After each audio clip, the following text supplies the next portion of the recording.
అసలు ఆ! ఇప్పుడు ఆ చాట్ జీపీటీ మనకి జెమినీ ఏఐ వచ్చినప్పుడు జిబ్లీ ఏదైతే ఉందో అదొచ్చినప్పుడే చెప్పారు. మనకి ఆ! ఏదైతే ఈ మనం ఇస్తున్నటువంటి ఫోటోస్ కానీ, yes. Yes. Family yes. Yes. Photos, personal photos ఇవన్నీ కూడా క్లౌడ్‌లో స్టోర్ అవుతాయి. దాని స్టోర్డ్ అవుతాయి. తర్వాత దాన్ని మనం ఎవరు మిస్‌యూజ్ చేస్తారో తెలీదు తెలీదు. అని అంత పబ్లికల్లీ అనౌన్స్ చేసిన తర్వాత కూడా ఇప్పుడు నానో బనానా వచ్చేసరికి ఇప్పటికి కూడా అందరూ వాళ్ళ యాహ్! ట్రెండ్‌ని మార్చుకోవడానికి, వాళ్ళ ఫోటోస్‌ని హీరోస్ లాగా లేకపోతే హీరోయిన్స్ లాగా చూపించుకోవడానికి యెస్. యెస్. మళ్ళీ యెస్. అప్‌లోడ్ చేస్తూనే ఉన్నారు. అంటే ఇది అర్థం కాక చేస్తున్నారా?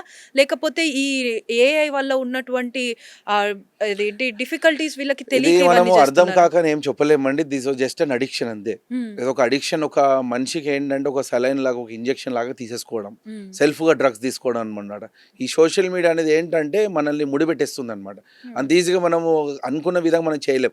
అది ఎలా అంటే మనం అలా రియాక్ట్ అవ్వాల్సొస్తది. అంటే ఏ ఒక రోబోట్ ఇప్పుడు ఇలా మనకొక మిషన్ కనిపిస్తుందనుకోండి, దాన్ని మనం రోబోట్ అని పిలుస్తాం. హ్మ్. ఎప్పుడైతే ఆ మిషన్‌ని మనం కంప్యూటర్‌లో ఏస్తానో దాన్ని బాట్ అని పిలుస్తాం అనమాట. అవును. ఇప్పుడు మనం టెలిగ్రామ్ బాట్స్ ఇలా ఎన్నో రకరకాల వాట్సాప్ బాట్స్ అని ఎన్నో వాట్సాప్ బాట్, బాట్స్ ఇన్‌స్టాగ్రామ్ వస్తున్నాయి. బాట్స్. ఇవి బాట్స్ ఏందంటే ఇంకా అదే విధంగా ఇంకొక ఎగ్జాంపుల్ కూడా నేను ఇస్తాను. ఒకప్పుడు మనము ఎవరికైనా కాల్ చేసినప్పుడు కస్టమర్ కేర్‌కి 1 నొక్కండి, 2 నొక్కండి, 3 నొక్కండి అని చెప్పేసి హ్మ్. ఇంగ్లీష్‌లో మాట్లాడాలంటే మీరు 9 9 నొక్కడానికి ఒకటి. కస్టమర్ ఇవన్నీ కూడా అంటే ఏంది రోబోట్స్ ఇవన్నీ కూడా. హ్మ్. ఇవంతా రికార్డెడ్ అనమాట. అంటే ఇవన్నీ కూడా ఏందంటే స్క్రిప్టెడ్ బేస్.